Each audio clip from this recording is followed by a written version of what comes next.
Бәріңізге сәлем. Бүгін біз 8-ші сыныптың физика пәнінен 4-ші тоқсанның жарық құбылыстары атты бөліміне жиынтық бағалауды қарастырамыз. Бірінші есеп ол жазық айнада тура кескін пайда болды. Кескіннің басқа сипаттамалары дұрыс көрсетілген жауапты таңдаңыз.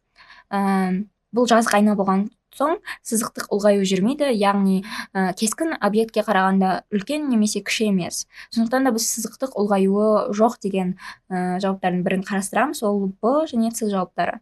Енді бізде жазық айнада бүйір жағы бойынша төңкерілген. Иә, бұл дұрыс.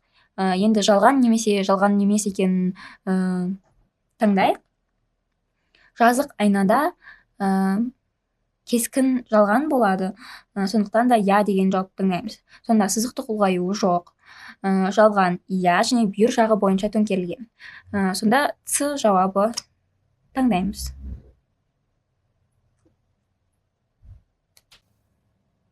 Екінші есеп, жарық сәулесі шыныдан ауаға 40 градус түсу бұрышымен өтіп жатыр. Шыны ауа шекарасы үшін шекті бұрыш 42 градус. Қай суретте жарық сәулесінің жүрісі дұрыс көрсетілген? Бізде түсу бұрышы 40 градус, ал шекті бұрышы 42 градус.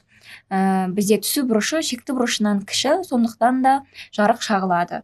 Жарық шағылатын бейне ол осы бірінші бейне болады, яғни А жауабы.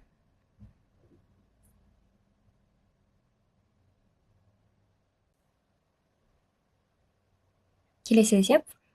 Фокус қашықтығы 10 см болатын жинағыш линзадан 30 см қашықтықта объект орналасқан. Кескіннен линзаға дейінгі қашықтықты анықтаңыз. Біз берілгенді жазып алдық. Фокус қашықтығы 10 см, линзадан объектке дейін 30 см, ал кескіннен линзаға дейін белгісіз. Ең алдымен бәріміз білетін формуланы жазып алайық. Ол 1f 1/f тең болады мындайға тең. Енді бізге кескіннен линзаға дейін қашықтық табу үшін осылай формуланы түрлендіріп аламыз. Енді орындарына қояйық. 1 фокус қашықтығы 10 см, линзадан объектке дейін 30 см. Сонда бізде 2 бөлінген 30 шықты. Егерде біз 2-ге қысқартсақ, 1 бөлінген 15 шығады. Сонда бізде кескіннен линзаға дейінгі қашықтық 15 см екен.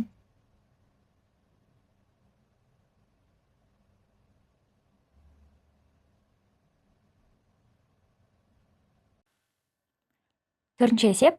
OX нәрсесі жинағыш линзаның алдында орналасқан. Линза Y кескінін береді. 4/1 суретте нәрседен кескінге дейінгі 2 сәуле көрсетілген. Міне 4/1 сурет. А бөлімі. 4/1 суретте линзаның бас фокусын және фокус қашықтығын мұқият белгілеңіз. Енді линзаның бас фокусы F әрпімен белгіленеді.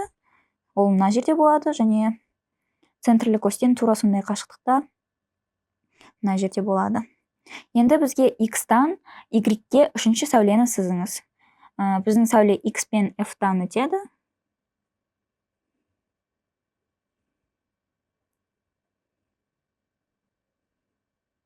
Одан кейін Y-ға барады. Осылай.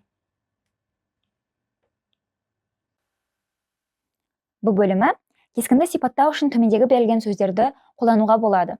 4/1 суретте кескінді сипаттайтын сөздерді V белгісімен белгілеп таңдаңыз. Ең біріншісі біздің кескін ол шын, себебі ол экранда жиналады. Келесі біздің кескін кішірейтілген, оны суреттен көре аласыз. Одан кейін кескін төңкерілген, оны да суреттен көре аласыз. Келесі ол кескіннен линзаға дейін қашықтық, нәрседен линзаға дейін қашықтықтан кіші. Яғни кескін линзаға жақын орналасқан. С бөлімі. 4/1 суреттегі нәрсе линзадан алыстаса, кескінне қандай өзгеріс болатынын тұжырымдаңыз. Бірінші болатын өзгеріс ол кескін фокусқа жақындайды. Кескін фокусқа жақындайды. Енді келесі тұжырым ол кескін кішірейеді.